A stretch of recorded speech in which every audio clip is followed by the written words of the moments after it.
fire and smoke damper actuator. Hindi daw nag-function ng maayos. Pang 8 technician na tayo na nag-check ditong actuator na to. Hindi daw naayos-ayos nila. So gumagana naman siya, pero napansin natin na may problema yung mechanical installation at saka electrical connection. So check natin para makapag deal tayo kung magkano yung singil natin dito. So part time natin to guys, 2024.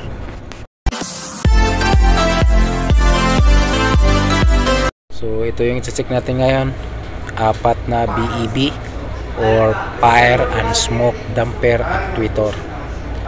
So hindi daw gumagana pag mag-alarm. So marami ng technician na nag-check dito. Pang 8 na tayong nag-check dito.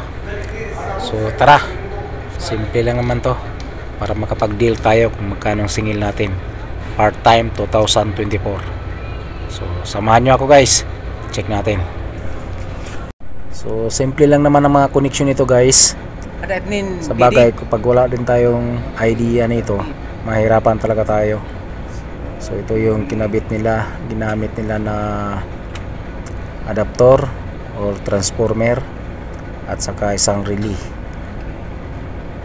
So sa nakita natin, isang relay, dalawa yung sinusuplayan niya na Belimo motor or actuator.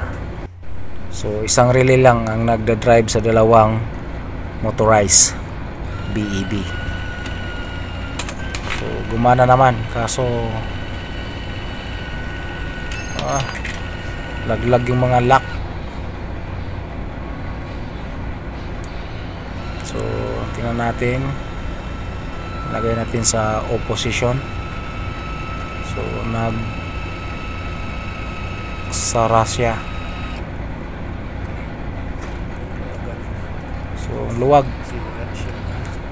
So ang luwag, tapos nabasag itong pinaka-lock niya. Nalaglag siya nung gumana dahil nga sa sobrang dami ng check, baka hindi na nila nahigpitan to. So gumana naman yung motor. So ibig sabihin konti lang yung problema nito, baka dito sa mechanical at saka connection lang niya. So sinubukan kong ibalik yung nabasag na clip. So gumagana naman siya. So baliktad. Dagi ka. Ibig sabihin pag ganyan, naka-off yan siya, nagsasara. So baliktad yung connection nila. Tapos mali din yung pagka-install ng motor. So pag nakaganyan, open siya. Pag nakaganyan, nakababa, close. So madali lang yan. So yung FCO, nag-error naman siya pag mag-close yung duct. So okay lang. So kayang-kaya itong gawin natin guys. Bili lang tayo ng 2 relay. Palitan natin yung relay para sigurado. At saka dito naman tayo sa fire alarm. Normal lang naman dito. Tama lang naman yung connection, nasa normally open. So sinisingil namin guys ng 1,000 real or SR, kasama na yung mga materials. Bibili tayo ng 2 relay, mga electrical tape at saka cable tie.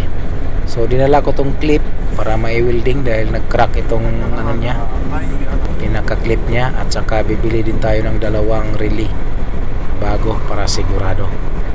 Okay, so i-update lang kayo ulit guys, at abangan nyo yung kasunod na video nito guys kung paano ko gagawin ito. Okay, so abangan nyo guys. Mechanical at saka electrical na trabaho lang ito. Okay.